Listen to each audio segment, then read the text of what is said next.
True Story Media. Some names and details have been changed. This episode contains mature themes and can be difficult for some listeners. Please see the show notes for details and resources.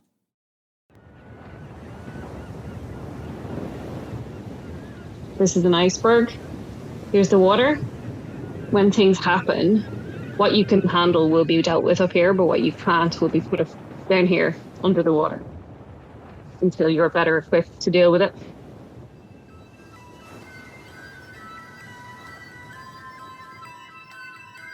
You probably think this story is about you. I'm Brittany Yard. This story belongs to Lou.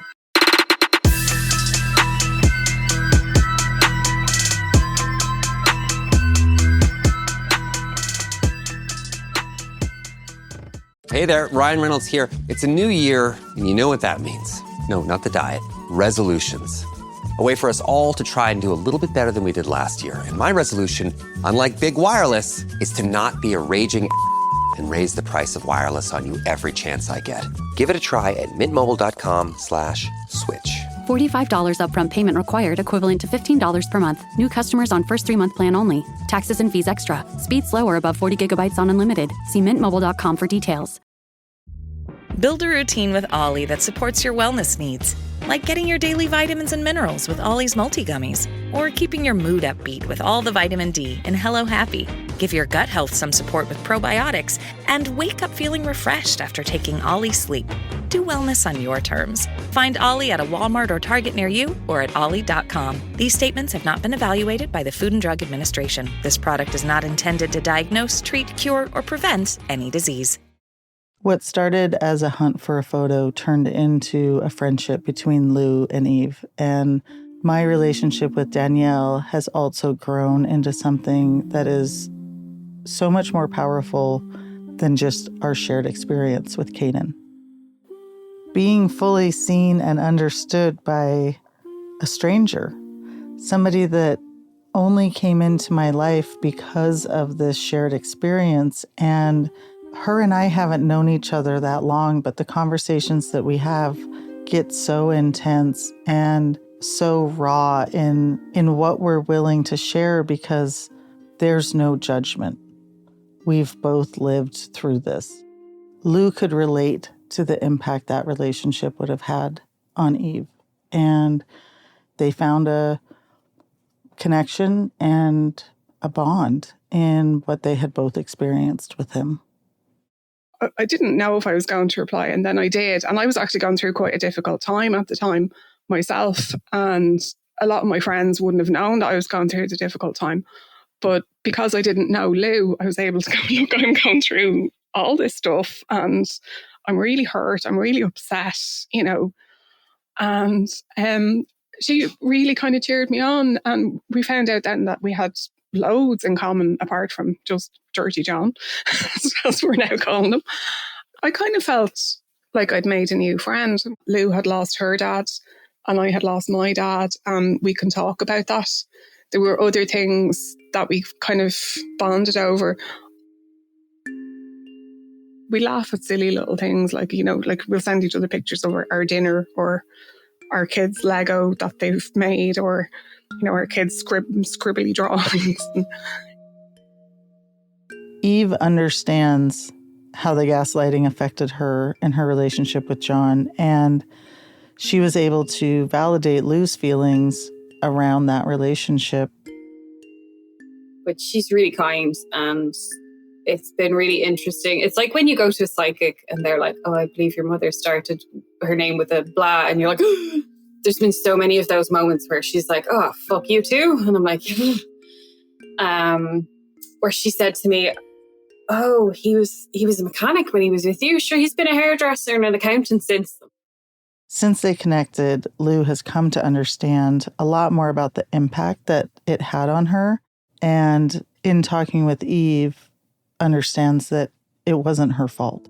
She's like, he preys on the vulnerable. She said, he will seek out a chink in your armor. And he sees that chink and he's like, perfect. The girls are beautiful that he gets. And she's like, I don't know how he does it, but if he could put those brains to good use. People like Kanan and John have something in them that creates malice, and they are willing to harm others to fulfill some need that they have, but it only perpetuates their suffering and continues that cycle. Tasha and I had talked about how if Kanan would just put his intelligence and charm to good use, he would be an incredible partner for someone. And to me, the amount of effort that Kanan or John or people like that put into being malicious is counterintuitive to living a full life. It's just really helped to kind of go, it wasn't me. Like, you know, I say, oh, I was a dumbass and whatever. I'm sure one day I'll call my daughter a dumbass for falling for some guy, but it really isn't you or her or me. It's the situation, and I suppose the disposition with which you go into that scenario. Abuse can come in so many different forms, and sometimes they overlap. My experience with Kanan and Lou and Eve's experience with John is not unique. That is the sensational part. This happens all the time, all around the world. There is a common thread in how the people that are affected by this have to reconstruct their lives. The more I listened to your story, it just resonated with me so much. It's just a different scenario, different form, different country, different, person. And there were so many things that had happened to you, things that you had felt. Like I said, the red flags that like he was waving and you were just walking past and being like, oh, they're so pretty. And I sort of felt a connection to you because I was 19 and that's what I blame it on. But you are a well-adjusted, mature person who knows what they will and they won't accept, knows their worth. And I was like, okay, so it could actually happen to anybody. Abuse can happen to anyone at any stage in your life, at any age. It does not care how old you are or what your income is or where you live. It is something that we are all susceptible to. And maybe the common denominator isn't the women, it's actually the men. And I think like I had said to you the first time we talked, I was like, I know this sounds stupid. And you were like, nothing sounds stupid. Just drop that like on the floor, as in just go ahead and speak however you want. I sent you guys that piece and I was like, I'm sending this to strangers. And I've never written this before, but instantly I was like, here you go. Lou used writing to process through her relationship with John, and she shared a piece with us. All of this is an ongoing process in figuring out how relationships that have abuse affect our lives. And I love this story so much because of Lou, because of Eve, and because of what they have done. I think listening to you helped massively for me because I was like, fuck, she's much smarter than I am and she's much more mature and she's got her shit together and she still fell for this. So like, I thought there must be more of her. So it's like, to me, you were like further on the scale of like, this shouldn't have happened to you, but something allowed it to. And obviously the story unfolds and you can see how, but you were stronger than I was at that time. And it still got you. Strong and smart are relative to everything in life, because even with strength or having gotten to where I am in life, I've survived 100% of the things that have happened to me. I'm here and more than ever determined to sit in being uncomfortable so that I'm not allowing people into my space that are going to repeat patterns and relationships that I've had. And the only way to do that is to remain vulnerable and open, but utilizes the things that I've learned so that I can remain hopeful that one day I'm going to find a partner that I feel safe with and that provides comfort and care in a way that I haven't experienced before. Lou has found that with her partner.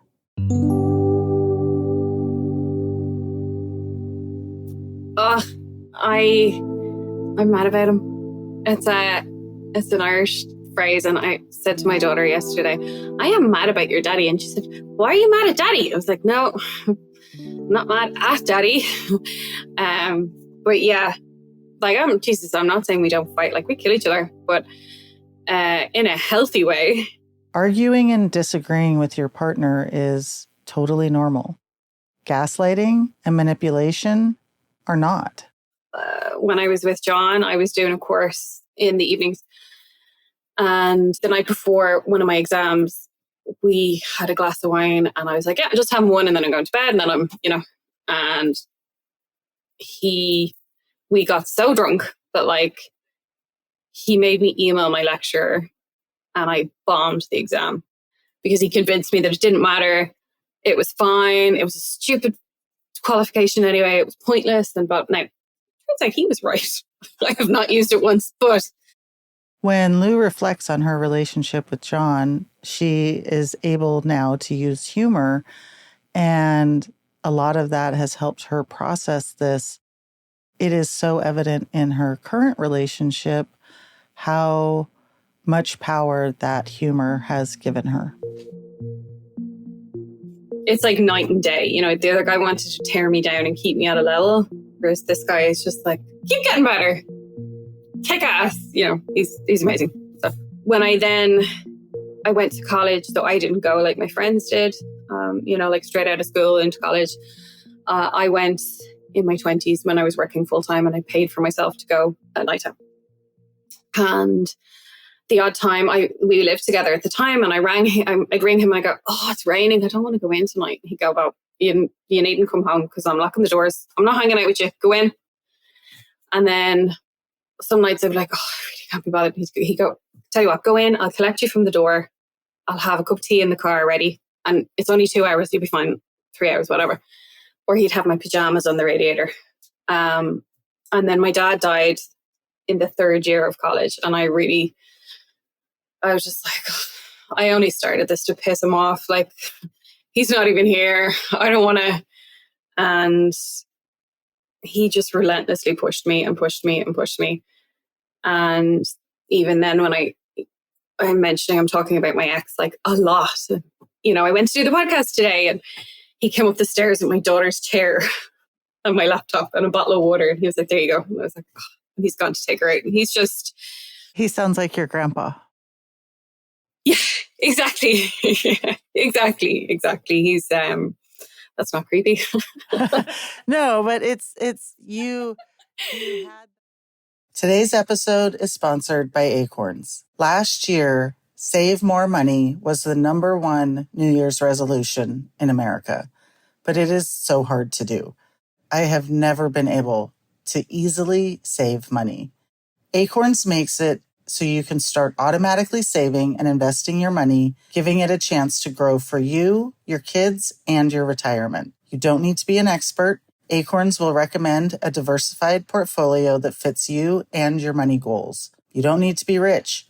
Acorns lets you invest with the spare money you've got right now. You can even start with $5 or your spare change.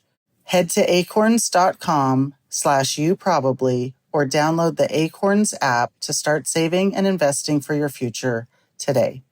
This is a paid, non-client endorsement. Compensation provides incentive to positively promote Acorns. Tier 2 compensation provided. Investing involves risk. Acorns Advisors, LLC, an SEC-registered investment advisor. View important disclosures at acorns.com/youprobably. Her partner supported her diving into this so that she could process how that relationship has affected her life. And he wasn't jealous. He supported Lou every step of the way so that she was able to tell her story. And it will only make their relationship stronger. And Lou knows she has a safe place in her partner now. My granddad was cremated and I had to pick them up because nobody was in the country. I had to drive home with the ashes on my passenger seat and a seatbelt over them because you don't want to put them in the boot, that's disrespectful, but also you don't want them to break. You don't want to blow up on the motorway. So anyway, I brought them home. We kept them in my mom and dad's house. I moved out. I got a text from my dad one day, take these fucking ashes out of my house or I'll throw them into the sea. If you want them, come and get them. I was like, oh, fuck you. Drove over to the house. I said to my partner, would you mind if I brought Granda home? And he was like, huh? And he went, no, I think that's great. And I was like, really? He's like, yeah. So he came home and I had brought the ashes home. They were on a coffee table and he walked in and I was like, and he went, hiya. And I was like, are you sure you're okay with this? Because I know people can be spooky. And to this day, he's still with us. Like, he's still in the urn and like, he'll like polish around him and he's like, oh, don't worry, I won't get you away. And I'm like, thank you. And he's like, it's his fault you're like this. So we can kind of laugh about it. I'm really excited to watch their child grow up with parents that support each other. Every time I see pictures of Lou and her family, it instantly makes me smile. Lou has broken that cycle of generational trauma, and it's so beautiful to watch them all grow together as a family. He was there when my dad died, and he was actually with my dad before I got to him. Like, he died quite suddenly. And like the other day, I saw this Jeep that went past in traffic, and it looked exactly like my dad's. And I went, and he was like, oh, I'm going to cry about your dead dad now. We're just at that stage now where he doesn't mean, like, you know, so shut the fuck. He's like, my God. So it's good. I'm safe.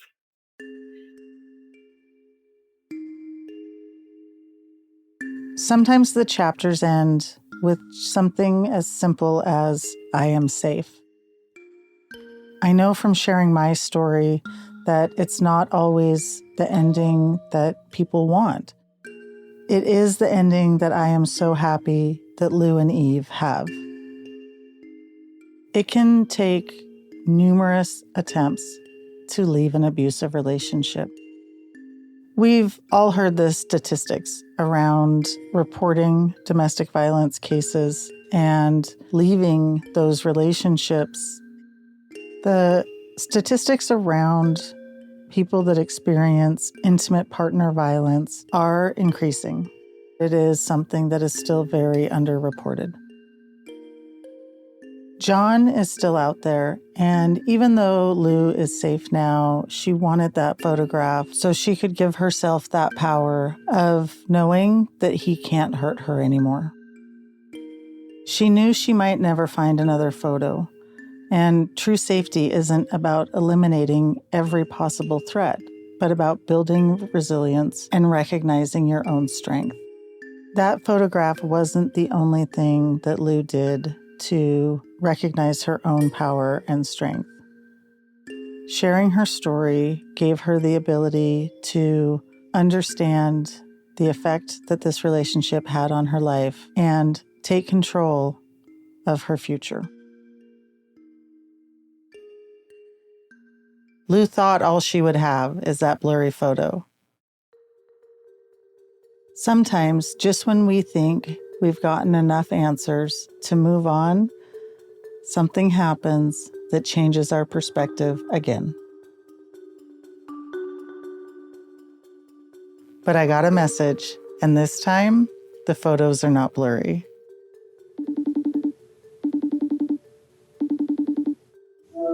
Oh? Hi! How are you doing? Knackered. Yeah.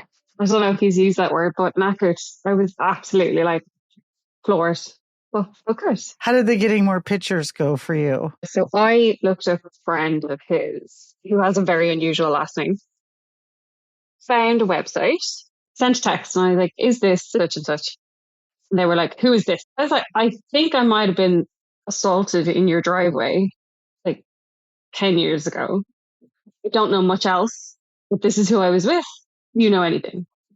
And they were like, I know the guy you're talking about. I don't speak to him anymore. But if you're with him, I can only imagine that you're not okay. So I was chatting away, and she updated me on like the following 10 years after me and stuff. And then just every so often she just ping me a text and be like, I found this. He stopped speaking to him after he thought he had found the cure for cancer. What? And the president of Ireland wouldn't take his call. I don't know why. Obviously he was on something. And the HSE, I don't know what you guys call it, like the NHS in the UK, the health service, whatever, wouldn't take his calls because he's not a doctor. He's a crackpot like. And then he was arrested shortly after, I think, because he was like driving down a main street in town with no clothes on his bike. This friend of his had been rooting for me, and I forgot that the friend was looking, and I just get this YouTube link, and I was like, oh, okay. And I clicked on it, and there he was. I was like, oh, Jesus, I wish I had a warning. Mortified, absolutely mortified. Now, he didn't look like that when I was with him, but like the trousers and the fur. He had like a very Russian mobster, like mafia look. I wouldn't insult the Russians like that, and I don't even like them. I wanted to check in and see how you were feeling after the interview and stuff. Like, it's a lot to process. Yeah, I mean, there were things that I remembered that I hadn't remembered until you guys asked, and all of a sudden I was like, oh, okay. And there were bits and pieces that someone else has helped me to fill in. So, yeah, it was good. It was like you go for a massage or something, you come home and you're just like, for therapy. The way out is through, and it's the corniest shit, but you really just have to keep going. Got to get through the bad to go to the good. There've been a couple of times that I have bitten out loud before I would have done it in my head. Like I was up in a garage recently that my partner works in, and this ex-boss of his was there, and I hate him. I'd rather you screw me over than him. Like, I'm fiercely protective. And this guy just grinds my gears. And I used to get really nervous when I saw him. He came up a few weeks ago and he walked past, and I was just like fucking Wednesday Addams at him, like just deadpan. And then he said hello to my daughter. And I was like, do you fucking speak to her? Good for you. Your man waved at me, and I was like, oh, don't even fucking think about it. But I went back in, and his friend was like, I don't know what he did to her, but I've asked him to leave. I was like, he was like, I've never seen her like that before. That's great, though. So yeah, a couple of times I've been like, no, I usually do this in my head. But it's finding, or it's not even finding, it's recognizing your own strength. Like, you can stand up to people. I've always been the one that I'm like, Brian, I'd take him, and he's like, yeah, you would. You'll do nothing. And I'm like, yeah, no, I probably will do nothing. Whereas now I'm like, why are you not going? Yeah, I'll have the arguments in my head for days, and I'll win those arguments. As you get stronger and more confident in who you are, then all of a sudden you tolerate less. And yeah, especially with kids, like if somebody I can handle if I don't like somebody, but if somebody that I don't like talks to my kids, I'm like, phew. I don't mean to sound superstitious, but like, I think sometimes these things happen for a reason at different times. And I think I'm more ready than I have ever been to kind of face it and kind of go, oh, that was shit. And what have I learned? And I think for years, I probably just didn't even recognize it or look at it because I couldn't. There's this theory of, in psychology, it's Freud, so it's obviously a little bit cracked, but it's the ego and the id. And he says that this is an iceberg. Here's the water. That when things happen, this is the conscious and this is the subconscious. What you can handle will be dealt with up here, but what you can't will be put down here under the water until you're better equipped to deal with it. And it happens in situations like when you go into shock or things like that. And I firmly believe that that's probably what happened, is that my conscious was like, oh, listen, if we unpack this now, she's going to lose her shit. So she'll wait until she's a bit further away from it. You guys are all depressed now. Sorry. You have no idea what I've put these people through. There is usually like me bawling, a bottle of whiskey. And so like depressed is... You need to get Kleenex to sponsor you. Yeah, it's a great idea. Good one. I gotta go take a deep breath. I can see my neck is all completely red. Mine does the same thing. I get super flushed. It's such an awkward tell.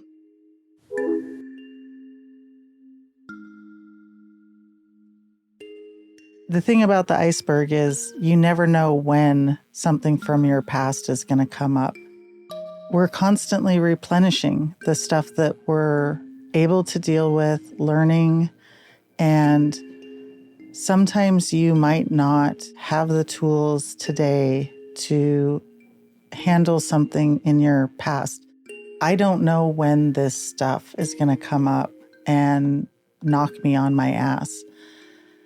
I started telling a story about a bad relationship and ended up realizing that I swiped on Canaan and went on that roller coaster ride because it felt familiar. And it is because of these deep wounds that have happened to me that I hadn't fully addressed. That stuff that is below the surface. Like Lou, I firmly believe that we process this stuff when we need to and when we have the tools. For her, it was a decade later. It was about finding that photo and knowing she was safe and could handle it. And for me, it was 3 decades later. It was in sitting and being uncomfortable and sharing my story. The only way, though, to do that is to recognize it. The funny thing about diving into your past is you don't know how much weight you're going to have to shed before you can come up for air.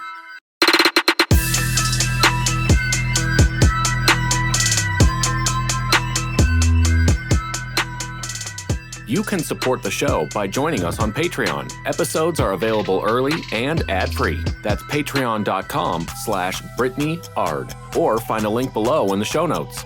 Our executive producer is Brittany Ard. Our senior producer and editor is Sydney Gladue. Sound engineering by Sean Simmons. Graphic design by Nigella Sharma. Opening theme by Youth Star and Miscellaneous.